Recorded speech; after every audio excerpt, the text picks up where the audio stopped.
silakan untuk berdoa. Sebelum mulai pelajaran, ada baiknya kita berdoa. Mulai. Baik, Bapak absen dulu sebelum kita memulai pelajaran ya. Baik, Pak. Khairul Azmi, Dewa, Abdillah, Dewa, Iza, Dewa. Nadia. Dewa. Baik, hadir semua ya. Hadir, Pak. Oke, pelajaran kita minggu yang lalu yaitu tentang apa?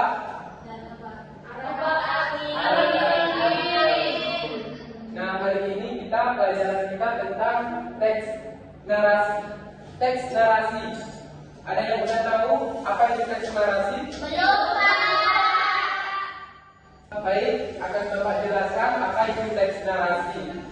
Teks narasi adalah merupakan karangan cerita yang menyajikan peristiwa ataupun kejadian secara runtuh sesuai dengan urutan waktu. Jadi peristiwa yang diceritakan dalam teks narasi tersebut bisa benar-benar terjadi ataupun hanya khayalan dari si penulis cerita tersebut.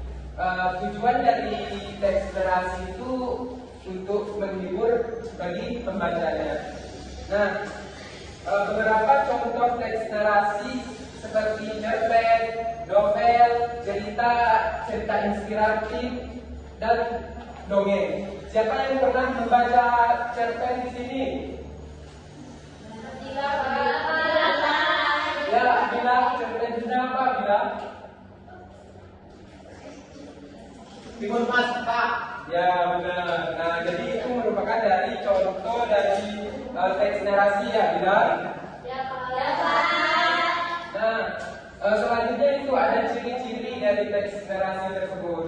Nah, ciri-cirinya yang pertama itu menggunakan urutan waktu untuk menceritakan peristiwa yang ada di teks narasi tersebut. Kemudian yang selanjutnya itu menggunakan konflik atau imbuhan, lalu menggunakan pengulangan dan kemudian menggunakan bahasa kiasan.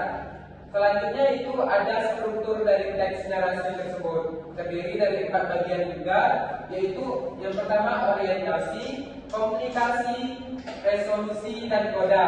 Komunikasi merupakan bagian yang berisi konflik dari cerita di teks narasi tersebut. Nah, selanjutnya itu ada beberapa jenis teks narasi, di antaranya yaitu ada teks narasi ekspositoris. Nah, teks narasi ekspositoris ini yaitu teks yang bertujuan menyampaikan informasi mengenai suatu peristiwa dengan tepat dan jelas. Yang kedua itu narasi artistik, yaitu teks yang bisa bersifat fiksi maupun non fiksi dan bertujuan menghibur pembaca.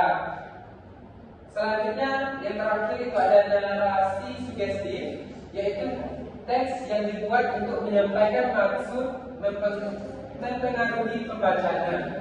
Apakah kalian sudah paham tentang mengenai teks narasi? Kalau ada yang tidak paham boleh bertanya. Selanjutnya itu Bapak akan bagikan kalian menjadi 4 kelompok untuk menyelesaikan LKPD.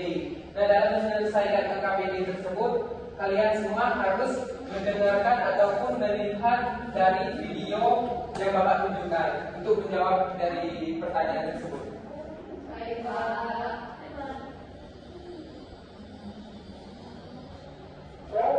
Baru saja pulang sekolah.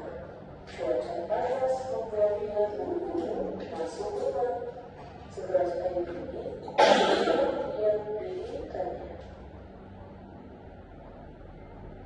Kakak pasti harus. Untuk apakah kalian semua sudah selesai?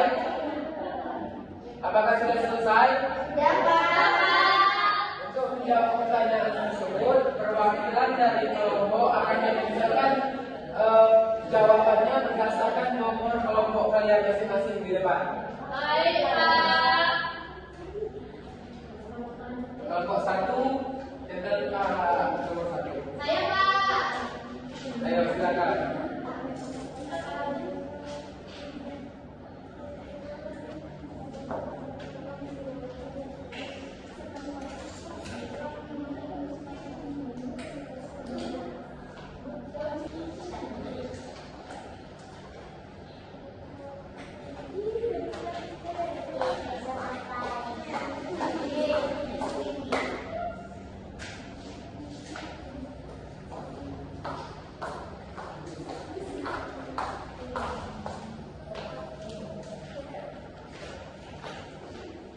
Nanti kita bahas satu-satu jawaban dari masing-masing kelompok ya. Ya.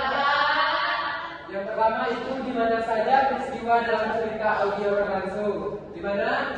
Di ruangan kamar dan di ruang kamar. Ya, betul. Yang kedua itu sebutkan tokoh orang yang terdapat dalam cerita di audio tersebut. Ada kita di ruangan. Betul. Yeay, tepuk tangan. Selanjutnya nomor ketiga. Kapan peristiwa dalam cerita di audio tersebut terjadi? Pulang sekolah. Betul. Yeay. Yang terakhir, kelompok 4. Sebutkan pesan yang diperoleh dari cerita di audio tersebut. Jangan mengambil yang bukan milik kita, Pak. Iya, benar sekali. Jangan mengambil hak yang bukan miliknya.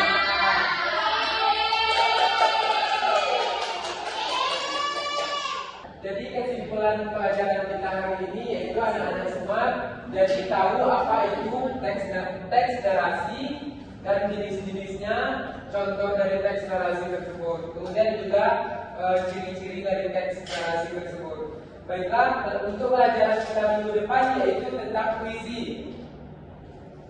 Baik, untuk mengakhiri pertemuan kita hari ini, akan kepada ketua untuk berdoa terlebih dahulu. Sebelum